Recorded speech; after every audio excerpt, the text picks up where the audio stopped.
Feliz Año Nuevo. Es viernes 1 de enero de 2021 y me siento agradecido al Señor por poder pasar tiempo abriendo su palabra y estudiarla junto con ustedes. Que el Señor bendiga nuestras vidas en este año que estamos comenzando. ¿Qué hacemos cuando las cosas no van bien? Tal vez estamos envueltos en alguna situación complicada y no sabemos cómo salir. Bueno, en este momento estamos en una situación difícil con esto de la pandemia. ¿Qué es lo primero que hacemos? Saben, a partir del capítulo 4 y hasta el capítulo 7 del primer libro de Samuel, se describe una situación en la que Israel estuvo envuelto en un serio problema. Y vamos a leer los primeros 11 versículos del capítulo 4 del libro de Samuel. Y la palabra del Señor dice así.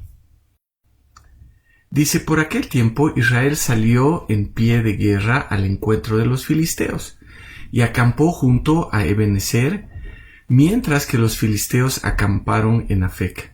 Los filisteos se dispusieron para combatir contra Israel, y cuando se libró la batalla, Israel fue vencido ante los filisteos, quienes mataron en el campo de batalla a unos 4,000 hombres.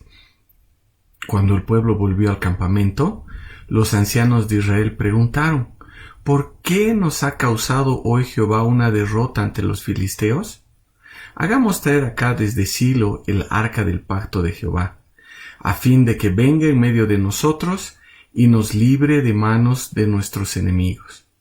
Entonces el pueblo envió a Silo, e hicieron traer de allí el arca del pacto de Jehová de los ejércitos, que tiene su trono entre los querubines.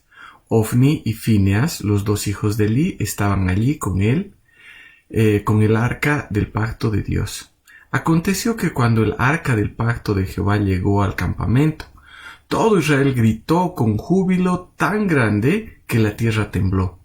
Cuando los filisteos oyeron el estruendo del júbilo, preguntaron: ¿a qué se debe este estruendo de gran júbilo en el campamento de los hebreos? Cuando se enteraron que el arca de Jehová había sido traída al campamento, los filisteos tuvieron miedo y decían: los dioses han venido al campamento, y añadían: ¡ay de nosotros! Porque semejante cosa no ha sucedido antes. ¡Ay de nosotros! ¿Quién nos librará de la mano de estos dioses fuertes? Estos son los dioses que hirieron a los egipcios con toda clase de plagas en el desierto. Esforzaos, oh filisteos, y sed hombres, para que no sirváis a los hebreos como ellos os han servido a vosotros. Sed hombres y combatid.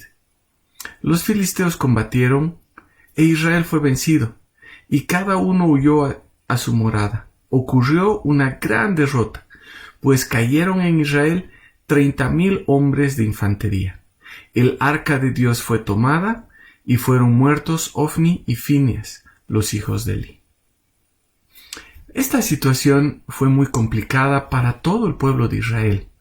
Dice que Israel salió para enfrentarse en batalla con los filisteos, y en una primera escaramuza, Israel fue derrotado y murieron como 4,000 hombres en el campo de batalla.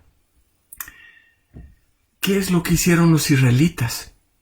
Dice que los ancianos de Israel, es decir, las personas que eran dirigentes, los sabios, las personas más sabias, se preguntaron: ¿por qué nos ha causado hoy Jehová una derrota ante los filisteos? Y saben, y a través de los libros de Deuteronomio, de Números y Jueces, podemos ver la respuesta a esto. Cada vez que los israelitas eran derrotados, era porque ellos se habían apartado de Dios. Cada vez que ellos se volvían a Dios en arrepentimiento, era el Señor quien obtenía la victoria por ellos. Ahora, los ancianos se daban cuenta de que Israel no tuvo la ayuda de Dios, y por eso tuvieron esa derrota tan terrible. ¿Qué es lo que deberían hacer? Bueno, lo que los ancianos de Israel hicieron es decir: necesitamos el arca del pacto de Jehová entre nosotros. ¿Pero para qué? Dice: a fin de que venga en medio de nosotros y nos libre de la mano de nuestros enemigos. ¿Qué? ¿Confiaban en que el arca del pacto les libraría de los filisteos, o pensaban que tal vez Dios los iba a acompañar porque ellos iban a poner el arca del pacto en medio de ellos?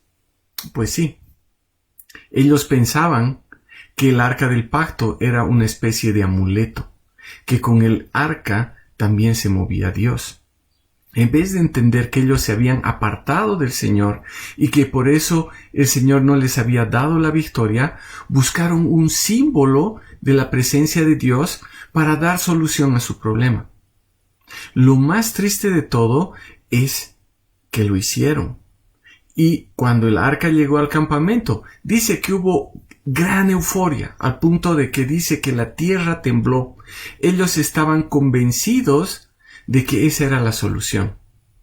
Pero también hizo que los filisteos se preguntaran, ¿qué es lo que está sucediendo?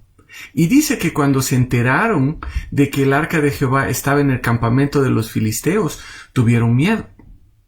Lo triste es que los filisteos pensaban que los dioses de los israelitas estaban en el campamento y que terminarían derrotados. Entendían que esos dioses eran los que habían sacado a Israel de Egipto y que habían herido a los egipcios en el desierto. Por eso estaban muy preocupados. Entonces ellos vieron de enfrentar a los israelitas y a sus dioses con mucho esfuerzo y hombría. ¿Y qué sucedió? Que los filisteos vencieron.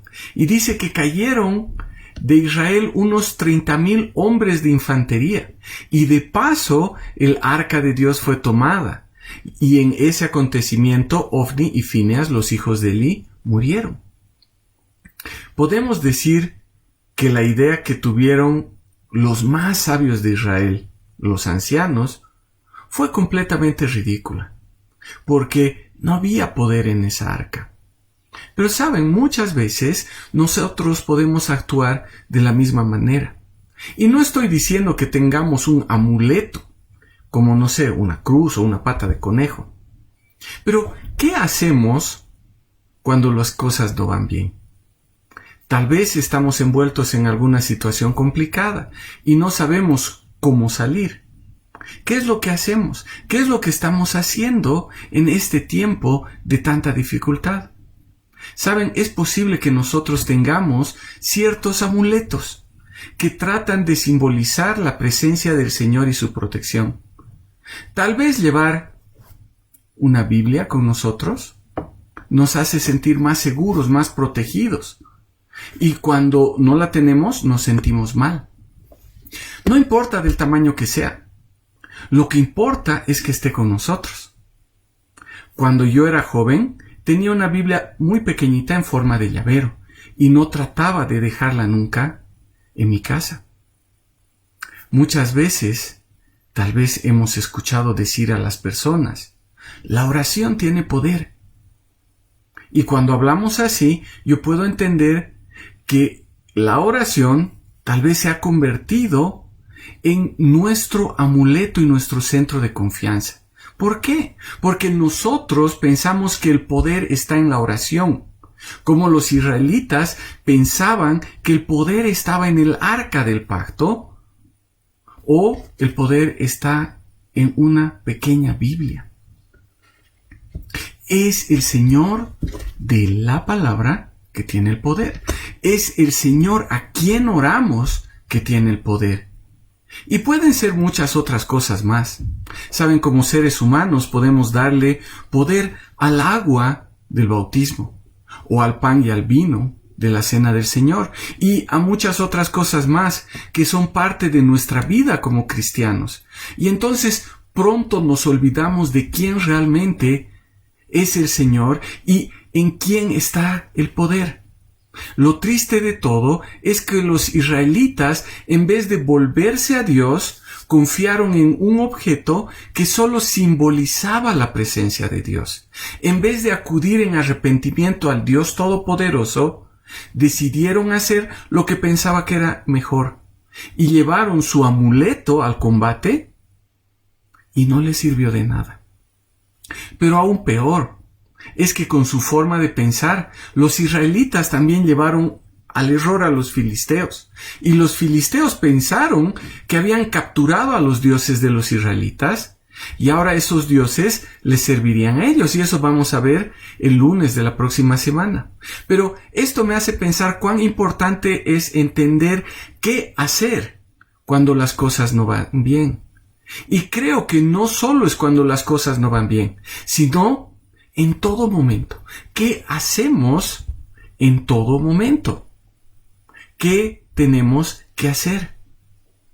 Saben, comenzando este nuevo año, pidámosle al Señor que obre en nosotros para que nuestra confianza esté en Él y no en algún amuleto que nos hace sentir seguros y bien. Que sea un año en el que podamos acudir al Señor para que sea Él en su poder que permita que podamos afrontar toda situación, por más difícil que sea.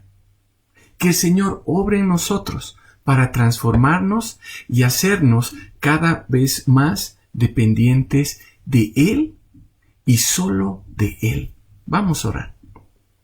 Padre amado, te damos gracias por este tiempo que tú nos das.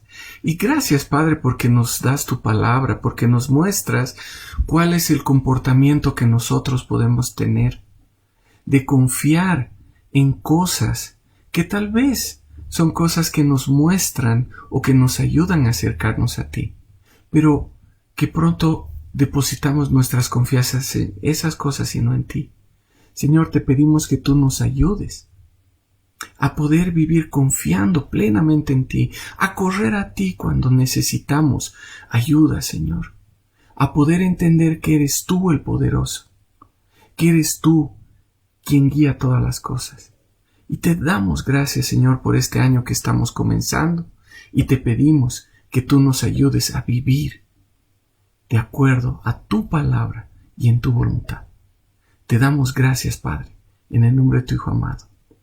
Amén. Bueno, hermanos, eso es todo por hoy y nos vemos el día lunes nuevamente en este mismo horario para poder estudiar un poco más de la palabra. Buenos días.